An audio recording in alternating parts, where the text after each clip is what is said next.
Video like जरूर कर लीजिए और ऐसे वीडियो लगातार फ्री में पाने के लिए चैनल को तुरंत सब्सक्राइब कर लीजिए और बेल आइकन को जरूर टैप कर लीजिए ताकि आगे भी सारे वीडियो आपको मिलते रहे। यूट्यूब में फॉलो करते हैं तो प्लीज ये वाला फ्री टेलीग्राम चैनल जरूर ज्वाइन कर लीजिएगा। सारे नोटिफिकेशन सारे अपडेट यहीं पे आते हैं, ध्यान रखिए। Hello friends, welcome back to our YouTube channel C set preparation. उम्मीद है कि आप स्वस्थ होंगे और बेहतर पढ़ाई कर रहे होंगे। आज की इस क्लास में हम लोग यूपी पीसीएस प्री 2024 के लिए सी सेट रीजनिंग के टॉप 500 क्वेश्चन के डे 8 का डिस्कशन करेंगे। इस वीडियो में प्रश्न संख्या 142 से लेकर के 160 तक का डिस्कशन किया जाएगा। तो चलिए स्टार्ट करते हैं क्लास को। यहाँ पर पहला प्रश्न दिया है, एक गुप्त कोड संदेश में होटल को 300 के रूप में कोडित किया जाता है, तो हॉस्टल का कोड क्या होगा। ठीक है, होटल को 300 लिखा गया तो हॉस्टल को कैसे लिखा जाएगा ये पूछा जा रहा है। जब कभी भी कोडिंग डिकोडिंग का प्रश्न मिलेगा तो सबसे पहले आपको क्या करना है, जितने भी लेटर्स होंगे उनकी प्लेस वैल्यू लिखनी है, क्योंकि ज्यादातर क्या ऐसे समझिए कि 95% क्वेश्चन प्लेस वैल्यू पर डिपेंडेंट आपके पेपर में देखने के लिए मिलते हैं। देखिए यहाँ पे एच की प्लेस वैल्यू होती है 8, ओ की प्लेस वैल्यू है 15, टी की प्लेस वैल्यू है 20, ई की प्लेस वैल्यू है 5 और एल की प्लेस वैल्यू है 12। अगर इन सभी प्लेस वैल्यूज को आप जोड़ेंगे तो आपको मिलेगा 60 आ गया। लेकिन देखिए कोड कितना दिया, 300 कैसे आया, यहाँ पे 5 से मल्टीप्लाई किया गया। तो आपको पैटर्न पता चल चुका कि सबसे पहले जो प्लेस वैल्यू है उसको जोड़ना है और इसके बाद जितने लेटर्स होंगे उसका मल्टीप्लाई करना है। 5 लेटर्स है तो यहाँ पे 5 का मल्टीप्लाई किया गया। तो इस तरीके से जब आप हॉस्टल को देखेंगे ना, देखिए हॉस्टल में क्या हो रहा है कि होटल के सभी लेटर्स इसमें शामिल है, बस एस एक्स्ट्रा आ रहा है, तो यहां तक 60 तो रहेगा ही रहेगा। और एस की प्लेस वैल्यू होती है 19। जब आप इस 19 को शामिल करेंगे तो आपका हो जाएगा 79 और 79 में मल्टीप्लाई कराना है 6 से। जैसे 6 से मल्टीप्लाई कराएंगे तो यहाँ पर 4 आएगा, यूनिट डिजिट 4 दो विकल्पों में। इसके बाद देखिएगा 7 6 का 42 होता है, तो इसका मतलब सही उत्तर बनेगा 474 विकल्प ई। अब बढ़ते हैं अगले प्रश्न पर। अगला प्रश्न क्या है, देखिए यहाँ पर देखिए राधिका अपने घर से दक्षिण की तरफ 50 मीटर चलती है, फिर बाएं मुड़कर 20 मीटर चलती है, उसके बाद उत्तर मुड़कर 30 मीटर चलती है और वहां से अपने घर की तरफ जाती है। वह किस दिशा में चल रही है आपको ये बताना है। देखिए जब कभी भी पेपर पर आपको डायरेक्शन बनाना होता है तो याद रखिएगा, पेपर पर डायरेक्शन में नॉर्थ ये होता है, यहाँ पर ये साउथ होता है, ये ईस्ट है और ये वेस्ट होता है। राधिका क्या करती है, मान लीजिए राधिका का घर है, ठीक, यहां से साउथ की डायरेक्शन में जा रही है, मतलब इधर नीचे जाती है और कितना दूर चल रही है 50 मीटर। ये 50 मीटर की दूरी तय करती है। इसके बाद यहां से लेफ्ट टर्न लेती है, तो लेफ्ट इधर हो जाएगा साउथ के हिसाब से। यहां से चलती है 20 मीटर और फिर क्या करती है, फिर राइट टर्न लेती है और सॉरी नॉर्थ की ओर टर्न लेती है और चलती है 30 मीटर। यहाँ पे देखिए अभी ये वर्तमान में, अब इधर से क्या है कि इसे अपने घर की ओर जाना है, तो देखिए घर की ओर जाने के लिए इधर आएगी, है ना। तो अब आपसे पूछ रहा है कि वो किस दिशा में चल रही है। देखिए ये इस दिशा में चल रही है, नॉर्थ वेस्ट, मतलब उत्तर पश्चिम। इसका सही उत्तर हो जाएगा विकल्प डी। अगले प्रश्न पर आते हैं, प्रश्न संख्या 144। निम्नलिखित आकृति में त्रिभुजों की संख्या क्या है, मतलब कितनी आपको ये बताना है। देखिए जब कभी भी काउंटिंग ऑफ फिगर के क्वेश्चन हो तो आपको फिगर को क्या करना है कि पहले जितने वहां पे सुटेबल पार्ट्स हो उसमें तोड़ लेना है, उसके बाद निकालना है तो आसानी से मिल जाएगी। देखिए इस आकृति को हम 2 पार्ट्स में डिवाइड करेंगे। एक यहाँ पर देखिए ये जो चतुर्भुज बना है इसको एक तरफ करेंगे और दूसरा जो ट्रायंगल बना है उसको एक तरफ करेंगे। अगर आप इस चतुर्भुज को देखेंगे, देखिए 1 2 3 4 5 6 7 8, ये चतुर्भुज 8 पार्ट्स में डिवाइड है, तो इसमें कुल त्रिभुजों की संख्या हो जाएगी 16। ठीक, इसके बाद क्या करना है, इसके बाद यहाँ पर जो ट्रायंगल बन रहा है इस ट्रायंगल को देखेंगे। देखिए ये ट्रायंगल, यहाँ पे इस ट्रायंगल को अगर आप देखेंगे, जब भी ऐसा ट्रायंगल बनेगा इसमें कुल 7 त्रिभुज होते हैं। 7 कहां से मैं आपको दिखाता हूँ। देखिए अगर इस जोन में देखेंगे तो आपको मिलेगा 3 त्रिभुज, 3 मिला। इसके बाद देखिए 3 आपको यहाँ पर भी मिलेगा, 3 और 3 6 हो गया, और एक पूरा बड़ा वाला त्रिभुज 6 और 1 कितना हो जाएगा 7। देखिए इस त्रिभुज में आपको टोटल 7 त्रिभुज मिल गए, तो 16 + 7। अब इसके बाद क्या करेंगे, दोनों आकृतियों को मिक्स करेंगे। जब मिक्स करेंगे ना तो एक नया त्रिभुज यहाँ पर डिजाइन होगा। देखिए ये एक ये रहा और एक यहाँ पर नीचे त्रिभुज डिजाइन होगा, एक ये। ठीक, 2 एक्स्ट्रा त्रिभुज आपको मिलेंगे। देखिए 16 पहले से था, इसमें आपने जब 2 को ऐड किया 16 2 18, 18 और 7 कितना हो गया 25। इसके बाद देखिए इसमें कोई और नया ट्रायंगल बनता हुआ दिख रहा है ना। अगर इन सबको मिक्स करेंगे तो यहाँ पर कुछ एक और भी बड़ा ट्रायंगल यहाँ पर बन रहा है। देखिए एक यहाँ पर ये रहा, ये यहाँ पे पूरा, इसको ब्लैक कलर से लेते हैं। देखिए ये वाला ट्रायंगल एक ये रहा, तो 16 और 2 18, 18 और 8 कितना हो जाएगा 26। तो इस प्रश्न का बिल्कुल सही उत्तर बनेगा 26 विकल्प सी। चलिए अब बढ़ते हैं अगले प्रश्न की ओर। अगला प्रश्न यहाँ पर क्या है, निम्नलिखित श्रृंखला में अनुपस्थित संख्या ज्ञात कीजिए। आपको ये बताना है कि इस सीरीज में कौन सा नंबर मिसिंग है। देखिए 2/3, इसके बाद दिया है 4/7, यहाँ पर एक नंबर मिसिंग है ना। आगे दिया 11/21 और 16/31। पहले हम अंश का पैटर्न देखते हैं, फिर हर के पैटर्न की ओर जाएंगे। देखिए यहाँ पर क्या हुआ है, अंश के पैटर्न को अगर आप ध्यान से देखेंगे तो आपको पता चलेगा। देखिए यहाँ पर क्या किया गया, 2 से 4 हो गया, मतलब +2 हुआ है।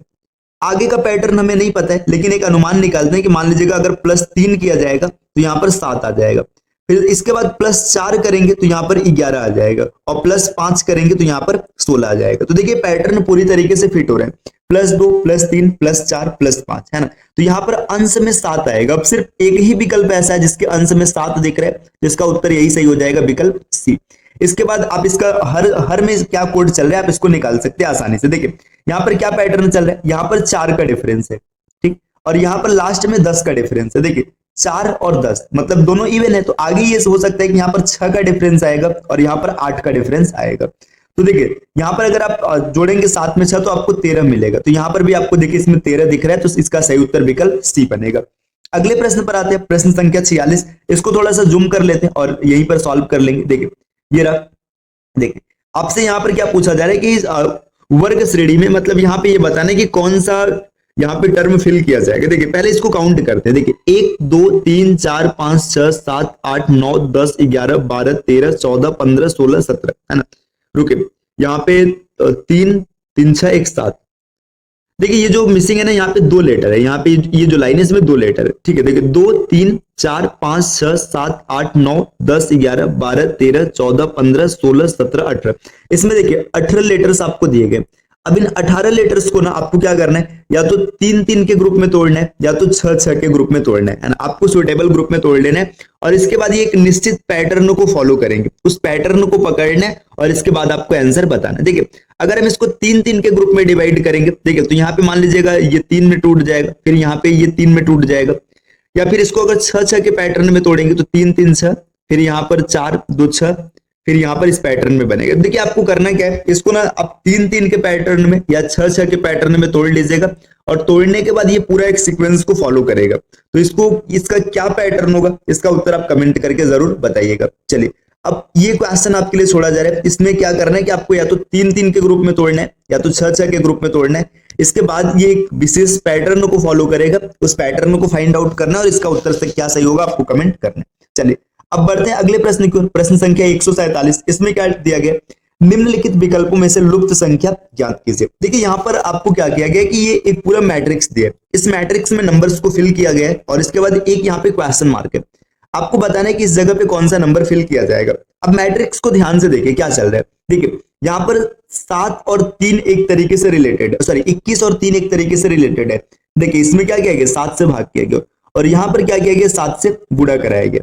ठीक, इस तरीके से देखिए 36 और 4 का रिलेशन देखिए 9 से भाग किया गया और इसमें क्या किया गया, इसमें गुणा कराया गया 9 से। पैटर्न आपको दिख रहा है। अब एक तरीके से देखिए 14 में किससे गुणा कराया गया, 14 में गुणा कराया गया 8 से, है ना। तो यहाँ पर 24 में किससे भाग किया जाएगा, 8 से भाग किया जाएगा। तो जब 24 में आप 8 से भाग करेंगे तो आपको मिल जाएगा 3। इसका सही उत्तर होगा विकल्प सी। अगले प्रश्न की ओर आते हैं, प्रश्न संख्या 148।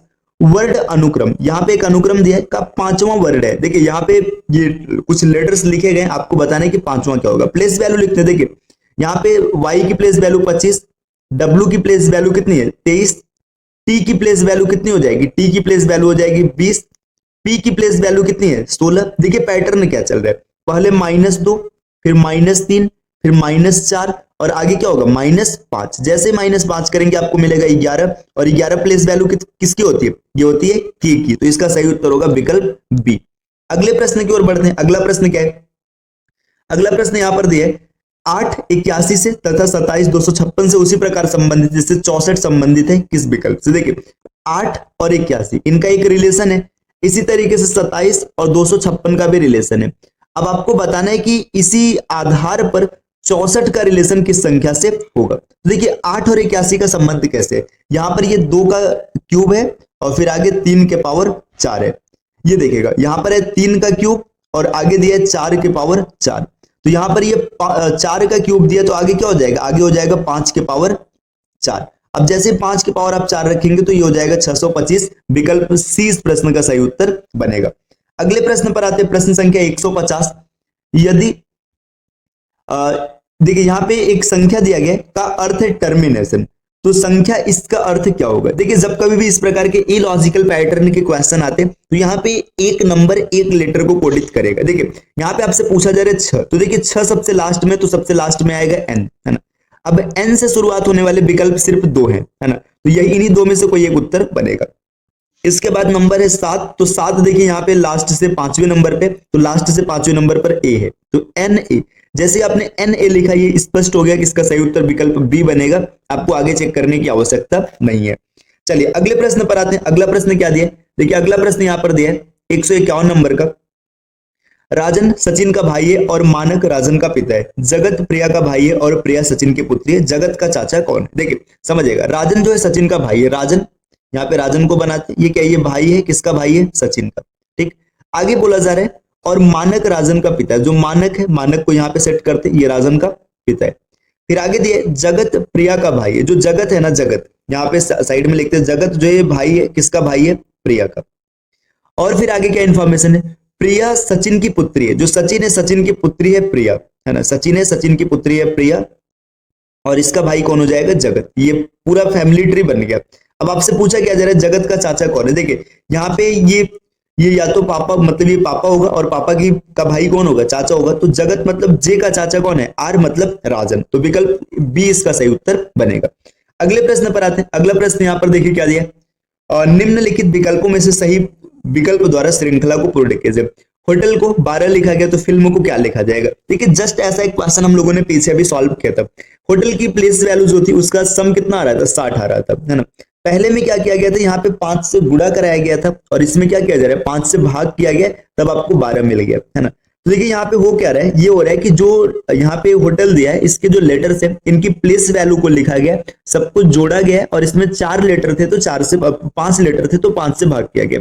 इस तरीके से फिल्म की बात करेंगे तो F की प्लेस वैल्यू 6, I की प्लेस वैल्यू 9, L की प्लेस वैल्यू 12 और M की प्लेस वैल्यू 13। ठीक, 12 और 13 25, ठीक, 25 हो जाएगा। 25 और 15 40, 40 हो जाएगा। और इसमें कितने लेटर है? 4 लेटर है, तो यहाँ पर 4 से भाग करेंगे तो आपको मिल जाएगा 10। इसका सही उत्तर हो जाएगा 10, विकल्प डी। अगले प्रश्न पर आते हैं। अगला प्रश्न है, अंग्रेजी वर्णमाला के 25 वर्ड नीचे व्यवस्थित है। यहाँ पे 25 वर्ड दिए, यदि सभी वर्डों को वर्णमाला के अनुसार व्यवस्थित किया जाए तो किस वर्ड की स्थिति नहीं बदलेगी? मतलब इनको वर्णमाला के अनुसार रखना। देखिए A B C D E F G H I J K L M N O P Q R S T U V W X Y, तो Y इसका सही उत्तर है ना। ये विकल्प आपका यहाँ पर बन जाएगा C। ऐसे भी देखिए इसमें सबको नहीं काउंट करना था। अगर वर्णमाला के हिसाब से आप रखते ना, तो एक चीज ध्यान से देखिए, वर्णमाला के हिसाब से ABCD इस हिसाब से आता तो आपको W किस नंबर पे मिलेगा? W मिलेगा 23वें नंबर पे। यहाँ पे सिर्फ 25 दिए, आगे आप ऐसे Z को सेट कर लेते, है ना। अगर इसको बिना काउंट के जल्दी करना हो तो देखिए टोटल 26 हो गए, है ना। ZY, आपको Y ही सही पोजीशन पे मिल गया, तो इसका सही उत्तर विकल्प C आपको मिल जाता। अगले प्रश्न पर बढ़ रहे हैं। अगला प्रश्न है, लुप्त संख्या ज्ञात कीजिए। थोड़ा सा जूम करते हैं, ये थोड़ा छोटा है तो आपको यहाँ पे दिखेगा आसानी से। देखिए यहाँ पे आपसे पूछा जा रहा है कि मिसिंग नंबर क्या होगा, आपको ये बताना। देखिए मिसिंग नंबर कैसे निकालेंगे इसमें? 4 का संबंध, देखिए 4 9 26 6, ये सब क्या पैटर्न चलेगा इसमें? देखिए 4 का संबंध है 14 से, इसी तरीके से 9 का संबंध है 29 से, और 26 का संबंध है 80 से, और 6 का संबंध किसी विकल्प से होगा। देखिए 4 से 14 कैसे आए? 4 गुणे 3 और प्लस में 2। ठीक, 9 से 29 कैसे है? 9 गुणे 3 और प्लस में 2। 26 गुणे 3 और प्लस में 2। तो ये पैटर्न आपको दिख रहे हैं। अब देखिए इस तरीके से आगे बढ़ेंगे तो आपको मिल जाएगा 6 गुणे 3 और प्लस में 2। तो 6 त्रिक 18, 18 और 2 20। इस प्रश्न का सही उत्तर विकल्प बी बनेगा। अगले प्रश्न की ओर आते हैं। प्रश्न संख्या 55। देखिए प्रश्न संख्या 155 दिया है, निम्नलिखित आधार वाक्यों में नीचे दिए गए निष्कर्षों में से कौन सा एक वैध निष्कर्ष निकाला जा सकता है? आधार वाक्य यहाँ पर दिए और इसका निष्कर्ष ये। तो चलिए इसके लिए इंग्लिश क्वेश्चन को पढ़ते हैं तो ज्यादा अच्छा होगा, वेन डायग्राम आसानी से बन जाएगा। ऑल साइंटिस्ट और ग्रेजुएट, जितने भी साइंटिस्ट हैं सब क्या है? सब ग्रेजुएट्स है। ठीक, ये बन गया। आगे बोला जा रहा है नो सुपरवाइजर और ग्रेजुएट्स, मतलब कोई भी सुपरवाइजर ऐसा नहीं जो कि ग्रेजुएट्स है। अब इसका कंक्लूजन क्या है? कंक्लूजन देखिएगा, ऑल ग्रेजुएट्स आर साइंटिस्ट, जितने भी ग्रेजुएट्स हैं सब साइंटिस्ट है। देखिए ग्रेजुएट्स के इस दायरे के बारे में हमें नहीं पता है, तो यहां पर इसको हम सही नहीं कह सकते। आगे बोला जा रहा है ऑल सुपरवाइजर आर साइंटिस्ट, जितने भी सुपरवाइजर है ये सब साइंटिस्ट है। देखिए सुपरवाइजर साइंटिस्ट के दायरे में नहीं जा सकता, ये भी नहीं सही होगा। आगे नो ग्रेजुएट्स आर सुपरवाइजर, देखिए यहाँ पे बोला जा रहा है कोई भी ग्रेजुएट सुपरवाइजर नहीं। देखिए सुपरवाइजर ग्रेजुएट नहीं होगा, लेकिन ग्रेजुएट के बारे में तो हमें नहीं बोला गया ना, तो ये भी गलत हो जाएगा। जब 3 विकल्प एलिमिनेट हो गए तो इसका सही उत्तर विकल्प डी हो जाएगा। अगले प्रश्न पर आते हैं। अगला प्रश्न है 156, सर्वथा भिन्न को चुनिए। सबसे अलग कौन है? देखिए अंगूठी, चूड़ी, टायर और प्लेट। अब इन चारों में देखेंगे, देखिए अंगूठी क्या होता है? एक वलय के आकार का होता है, चूड़ी भी वलय के आकार का होता है, टायर भी वलय के आकार का होता है, जबकि प्लेट ऐसा नहीं होता, तो इसका सही उत्तर बनेगा प्लेट, विकल्प डी। अगले प्रश्न पर आते हैं। प्रश्न संख्या 157। 157 में क्या दिया कि अधोलिखित शब्दों का तार्किक एवं सार्थक अनुक्रम बनाइए। मतलब इनको ना एक आपको क्रम में सेट करना है, तो इसका सबसे सही क्रम क्या हो जाएगा? देखिए यहां पर अब आप इसको या तो असेंडिंग ऑर्डर में सेट करेंगे या तो डिसेंडिंग ऑर्डर में सेट करेंगे। देखिए अगर इसमें क्रम को देखेंगे तो सबसे पहले हम बढ़ते हुए क्रम में सेट करते हैं, फिर जो विकल्पों का देखा जाएगा। देखिए एक देश होगा, है ना, एक देश होगा, देश में जंगल होगा। देखिए देश आ गया, देश में जंगल आ गया, जंगल में पेड़ होंगे, है ना। अब पेड़ से लकड़ी मिलेगा आपको, और लकड़ी से क्या मिलेगा? फर्नीचर। अगर इसको असेंडिंग ऑर्डर में सेट करेंगे, मतलब यहाँ पे सबसे छोटा, फिर उससे बड़ा, फिर उससे बड़ा, तो ये जस्ट रिवर्स हो जाएगा। और डिसेंडिंग ऑर्डर में करेंगे तो यहाँ पर ये विकल्प सही होगा। तो देखिए 1 से शुरुआत होने वाला 2 विकल्प है, 1 3 5 4 2, यही इसका सही उत्तर बनेगा। चलिए आते हैं अगले प्रश्न पर। प्रश्न संख्या 158। 158 में यहाँ पर क्या दिया? देखिए यदि दिए गए कथन 1 और 2 सत्य हैं, तो निष्कर्ष 1 और 2 पर भी आपको मतलब कौन सा निर्गत मिलेगा? देखिए यहाँ पे क्या दिया? कुछ मंत्री अध्यापक है। देखिए सम मिनिस्टर, मतलब जो कुछ मिनिस्टर है ना, कुछ मिनिस्टर क्या है? ये टीचर है। फिर आगे बोला जा रहा है सभी अध्यापक विद्वान है, जितने भी टीचर है ये सब क्या है? सब स्कॉलर है। अब आपसे यहाँ पे निष्कर्ष क्या दिया? कुछ मंत्री भी विद्वान है। देखिए यहाँ पे स्कॉलर में मंत्री भी आ जाएगा, तो ये सही हो जाएगा। आगे पूछा जा रहा है सभी विद्वान अध्यापक है, जितने भी स्कॉलर है सब टीचर है। भाई इसके बारे में तो हमें नहीं पता है ना, तो ये नहीं, गलत हो जाएगा। इसका सिर्फ एक निर्गत होगा, विकल्प ए इस प्रश्न का सही उत्तर बनेगा। अगले प्रश्न पर आते हैं। प्रश्न संख्या 59। कमला का परिचय देते हुए महेश ने कहा, इसके पिता मेरे पिता के एकमात्र पुत्र है। महेश का कमला से किस प्रकार संबंध है? देखिए जो व्यक्ति परिचय देगा, मतलब जो बोलेगा, उसे आप खुद मान लीजिए। देखिए कमला का परिचय देते हुए महेश ने कहा, अब समझ लीजिए कि आप महेश है ना। आप क्या बोल रहे हैं? इसके पिता, मतलब कमला है, कमला के पिता के पिता, है ना, इसके पिता मेरे पिता के। देखिए यहाँ पे समझिएगा बात क्या बोले जा रहे। अब मतलब आप बोल रहे हैं कि कमला के पिता मेरे पिता के एकमात्र पुत्र हैं। देखिए यहाँ पर मेरे पिता है ना, और के एकमात्र पुत्र हैं, मतलब आप यहाँ पर खुद आएंगे, है ना। यहाँ पर आप कौन आएगा? महेश आ जाएगा। तो आपसे पूछा जा रहा है कि महेश कमला से किस प्रकार संबंधित है, तो इसका पिता हो जाएगा विकल्प बी। अगले प्रश्न पर आते हैं। प्रश्न संख्या 160। अधोलिखित में से 3 किसी एक तरह से एक जैसे और एक भिन्न है, जो सबसे अलग है उसी का आपको चयन करना है। तो सबसे अलग कौन है? देखिए भाई अंकों को जोड़ लीजिएगा। 8 8 16, 16 और 5 21 और 7 28। यहाँ पे जो इसका डिजिटल सम है, ये मतलब अंकों का योग 28 आ रहा है, यहाँ पर भी 28 मिल जाएगा, है ना। इसके बाद देखिए 9 7 16 4 20 और 8 28, यहाँ पर भी 28 मिलेगा। और इसमें देखिए 6 4 10 18 2 20 मिलेगा। तो विकल्प डी इस प्रश्न का सबसे अलग उत्तर बनेगा। तो आज की क्लास के ये 20 प्रश्न हम लोगों ने डिस्कस किए। ये क्लास निरंतर आपको चलती रहेगी, इसके लिए बस आपको मिलती रहेगी। बस क्या करना है, आपको सी सेट प्रिपरेशन के इस यूट्यूब चैनल को सब्सक्राइब करना है। चलिए मिलते हैं आपसे नेक्स्ट वीडियो में कुछ नई इन्फॉर्मेशन के साथ। तब तक के लिए धन्यवाद।